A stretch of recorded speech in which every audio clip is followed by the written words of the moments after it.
Bonjour, je suis obligé de réenregistrer la vidéo que j'ai enregistrée plus tôt dans l'après-midi car le son était inaudible, donc j'essaierai d'élever la voix.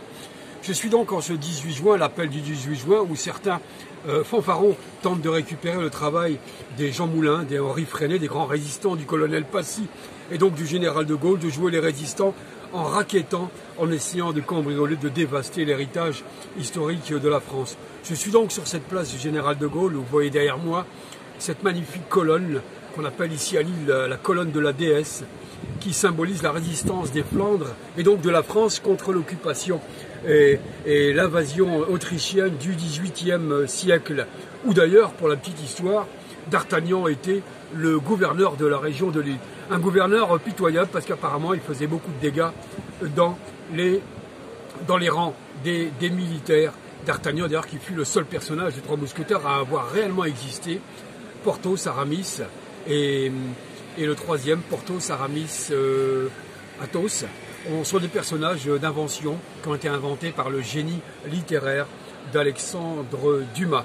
Des inventions du génial donc Alexandre Dumas, comme ces personnages imaginaires qui pensent avoir le pouvoir sur toute la France. Bref, il me fallait être là ce 18 juin pour dénoncer la scélératesse de la récupération de la République en marche par un homme qui n'a cessé de gifler et de frapper les Français depuis qu'il est en place. Mais cette violence sociale et anti-française, bien que le pseudo-patriotisme d'un Sarkozy et Hollande sont aujourd'hui démasqués, bien Macron nous la joue encore une fois patriotique, nostalgique du général de Gaulle, etc., etc. Tout ceci est une fumisterie, vous allez, j'espère, vous en rendre compte très vite, et vous voterez dans ce sens contre ceux qui pensent effectivement faire un faux patriotisme de la Macronie au Front National, le Front National qui est l'assurance vie de 5 ans de survie encore de Macron, qui n'hésitera pas non seulement à nous frapper, et sa violence, celle du capitalisme, sa violence de l'ultralibéralisme, crève les yeux.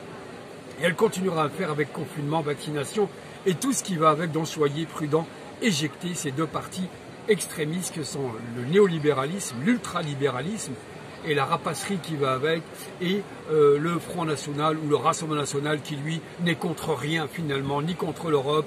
Pour l'euro en fait, il veut que ça dure encore très longtemps, donc soyez ultra prudents, chers amis. Je disais, là où certains tentent de racketter la mémoire des Français, la mémoire du général de Gaulle, au moment où on tente de récupérer la grandeur d'un pays en violant son histoire. Et quand il faut savoir aussi qu'un Macron, par exemple, lorsqu'il prend sa plume personnelle sur du papier libre, eh bien c'est pour défendre son directeur de cabinet qui est trempé dans une sale histoire dont les médias ne vous parleront pas évidemment, Monsieur Koller, K-H-O-L-E-R, dans une sombre histoire d'intérêts parentaux, familiaux, etc. Absolument sordide, aussi sordide que les conflits d'intérêts dans lesquels trempent et grouillent des Delfrécy, des Lacombe et des Véran, etc., etc. Donc, lorsqu'il prend sa plume, Macron, c'est pour défendre donc quelqu'un qui est potentiellement un voyou, hein, un voyou.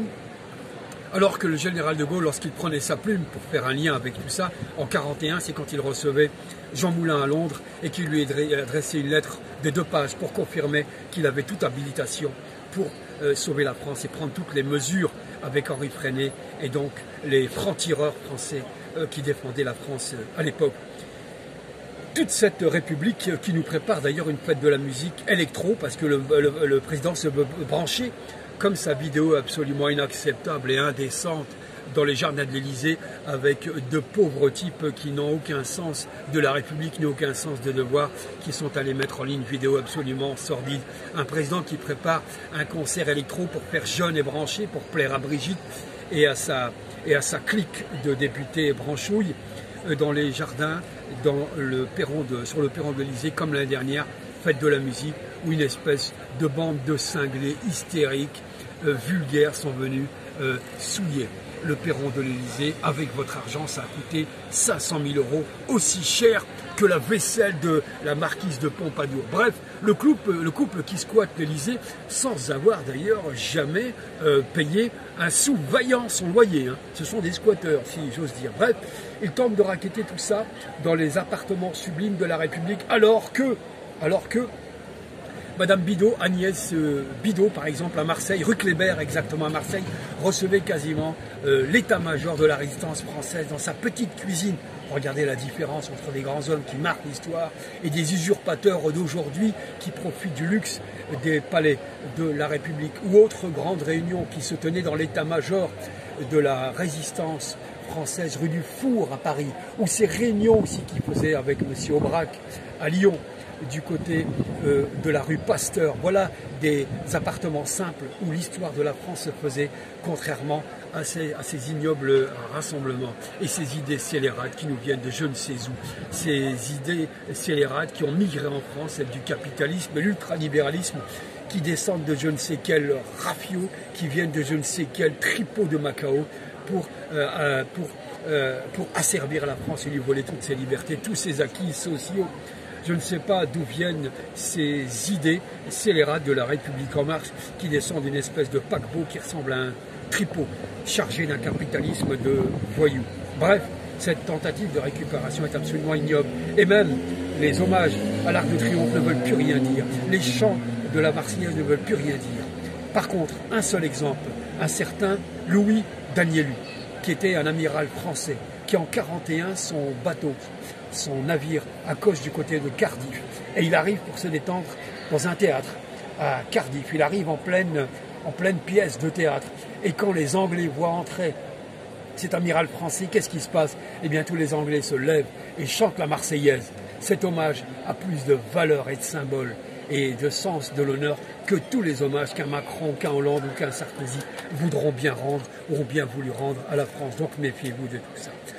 Autre bassesse, autre pantalonnade des fanfarons de la République, ceux qui commandent de salir le résistant, le vaillant résistant de la médecine française, Didier Raoult, en allant le perquisitionner comme une vulgaire racaille, alors que les racailles en col blanc pullulent dans les palais de la République, pullulent dans les palais de justice, et pour lesquels il n'y a pas d'arrêt, il n'y a pas de matraquage, il n'y a pas de lynchage dans les médias. Bien au contraire, ils sont protégés par les médias, cette voyoucratie au pouvoir, et on a essayé de salir un Didier Raoult, qui lui, Didier Raoult, a sauvé des milliers de gens, là où Véran et les autres, là où Castaner et d'autres, là où des Castex et d'autres, ou des Édouard Philippe et d'autres ont laissé mourir des gens par manque de soins, par manque de médication, alors que c'est affirmé, c'est prouvé scientifiquement que la chloroquine azithromycine a sauvé des milliers de gens.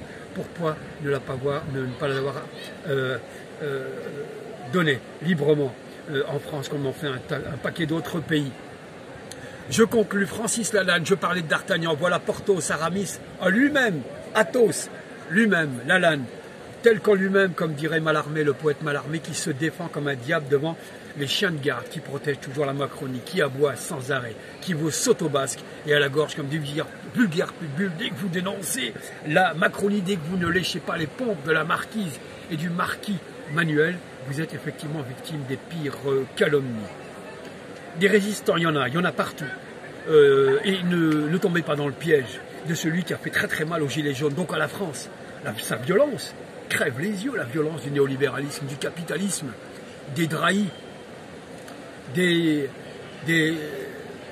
Claude Arnault, tous ces richissimes amis de la République en marche, tous ceux qui accompagnent, qui soutiennent Macron par la force de toute leur puissance et de tous leurs milliards, ceux qui ont effectivement applaudi lorsque les Gilets jaunes ont été écrasés, un petit peu comme la Commune le fut en 70 par l'ignoble Adolphe Thiers et ses pseudo-royalistes et ses pseudo-républicains. On est dans la même configuration. Les jaunes d'ailleurs, les jaunes, ce sont les mêmes Gilets jaunes qui avaient demandé plus d'humanité. Ce sont les mêmes d'ailleurs Indo-Chinois qui, en 1954, ont demandé simplement à la France plus d'humanité. Eh bien, le général, j'ai oublié le nom de ce général, Argenteuil, je crois, qui a répondu à la demande d'Ho Chi Minh d'être plus humain avec les jaunes, avec les Indochinois, bien, il a répondu par les bombes. C'est un peu la même chose en vérité. L'Allemand et le préfet allemand a répondu par la même violence. Et la même escroquerie a été utilisée pour endormir la résistance indo-chinoise. On leur a présenté un pseudo-empereur, un pseudo-sauveur, une espèce de petit Macron qui s'appelait Bao Dao. Les Indochinois n'y ont pas cru. Comme nous ne croyons pas au Bao Dao sauveur qu'est Emmanuel Macron. C'est pourquoi il ne faut pas tomber dans ce piège-là. Je n'ai rien contre la résistance française de l'Indochine. Ils ont été piégés. Ils pensaient mourir pour la République. Ils sont morts pour les marchands d'armes. Comme l'a écrit et dit le prix Nobel Anatole France dès les années 20, après la boucherie de 1914-18. Bravo donc à tous ceux qui résistent. Bravo aussi aux youtubeurs.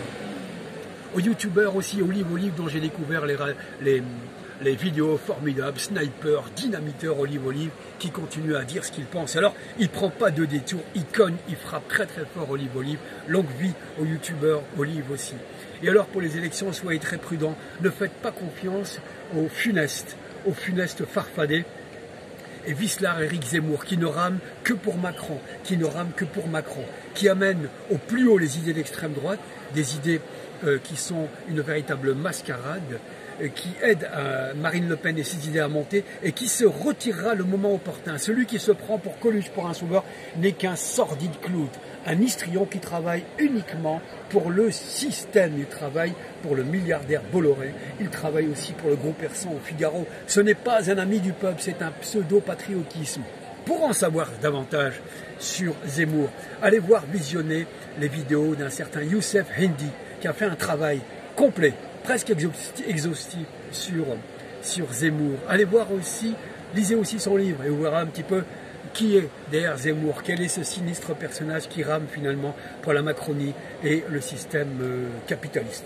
Je pense que j'ai fait le tour et que j'espère que cette vidéo, le son est bon, que vous l'entendrez, que vous la partagerez. Je vais retirer l'autre incessamment sous peu.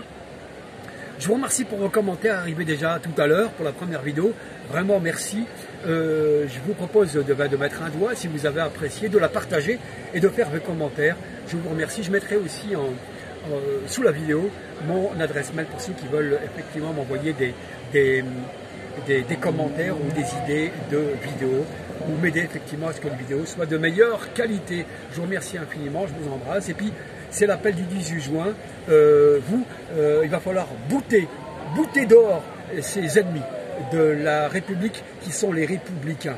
Et l'extrême droite, attention, l'extrême droite est la garantie à Macron de rester encore 5 ans, de nous confiner et de nous violenter comme il l'a fait depuis maintenant trop longtemps. Merci à vous.